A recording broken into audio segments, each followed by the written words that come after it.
My full name is Shayne Taliona. I started staying here about 3 years and a half.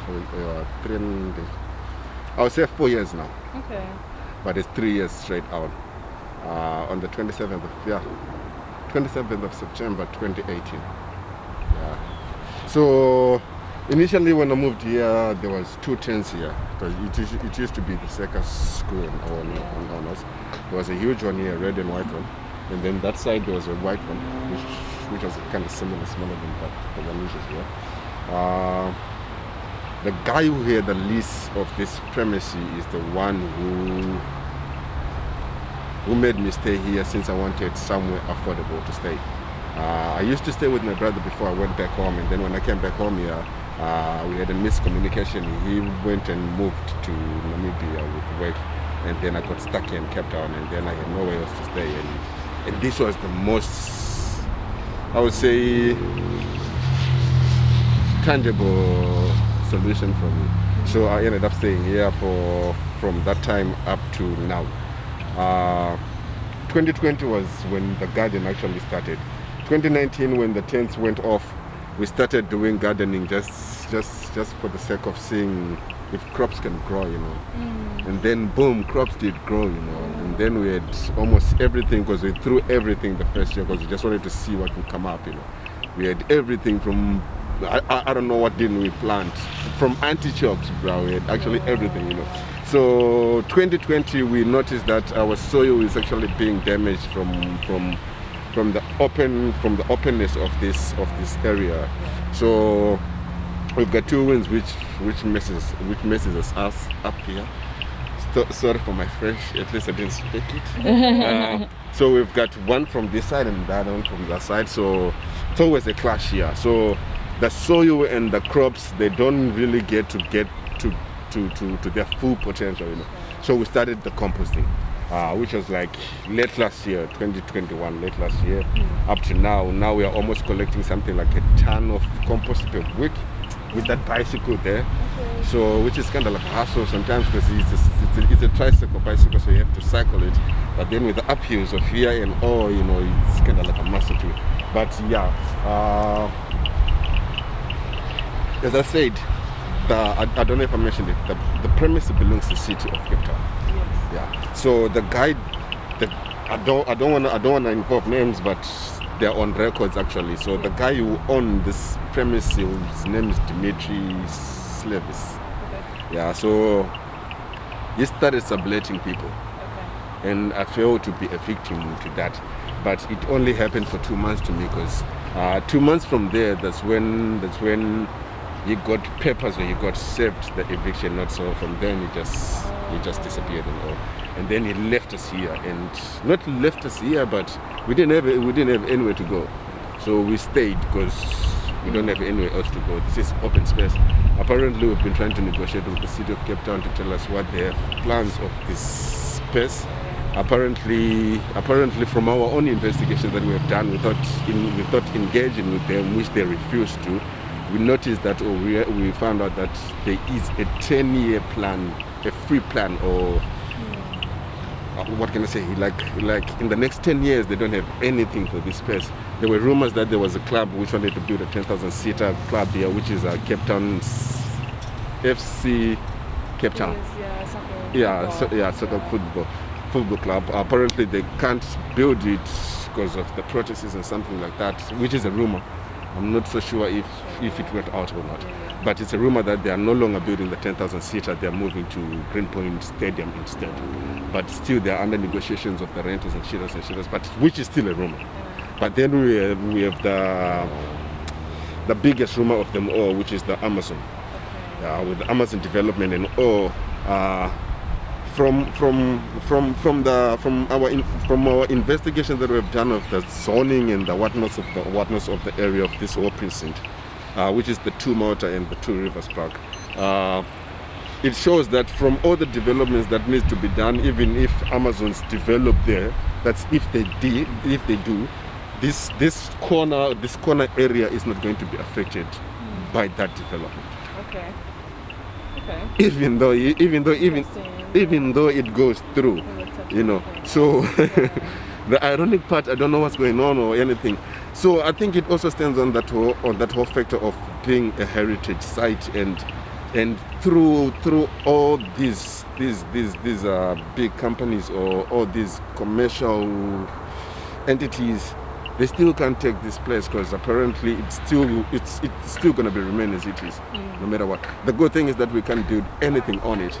We have given a 23 document proposal to City of Cape Town, which they refused to, what can I say, to engage with, but I'm pretty sure they saw it. Okay. Yeah, they did. They actually did saw it, even though they don't wanna engage on it. But I'm pretty sure they read on it. Yeah. It's pretty awesome, of which you want to turn this place into an eco village, a restaurant, bakery garden, like a pizza spot, Sundown. We've got a beautiful spot here. Yes. And we don't have to be staying here. We only need gardens of the spot. Sure. So it's actually awesome because it works out better for both of them and us.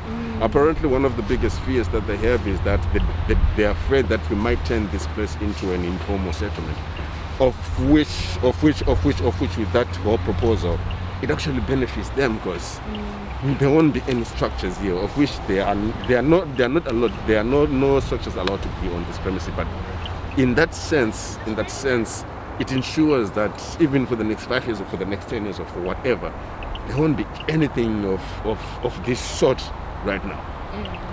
But still, they refuse to negotiate or to engage or anything like that. We've been to court in and out. The last court date we had was on the 26th of this month. Okay. The next one, which is going to be on the 28th of June, when the judge is going to be judging on whether he strikes out the housing report we filed to be struck out in their opening affidavit, of which they didn't include it. They only put it through in their answering affidavit. So which is something else because it's not in their founding papers, but it's something else. It's I'm not a legal person, but from sitting in courts and hearing chapters in what you call it, chapters and paragraphs. Man, it's like something else in there, bruh. So they actually didn't file that housing report in their founding papers, which makes them which makes their case no case because they've applied for an eviction. If they didn't do all their protocol or procedures that they need to do before they tick the boxes that they've done that and done that and done this, they needed to inform us, or they needed to give us an alternative.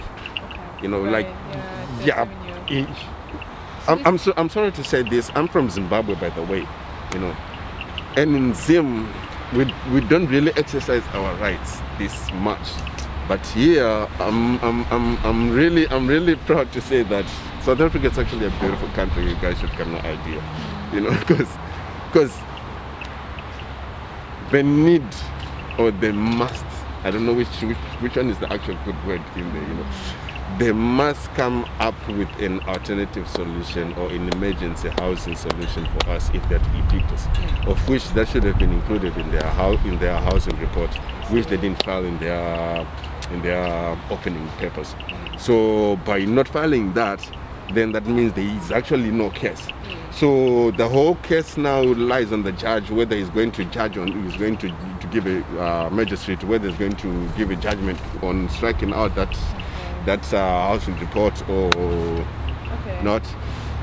That's where we actually at with the court case of this premises. But everything from 2018 up to now, it's been the way it is, beautiful as it is. Okay. Yeah. Okay. Earlier days we had incidents because people before there is a group of people which left us. Yeah. And then another group came after. But the group which was here before, when I arrived here, and the group which is here now,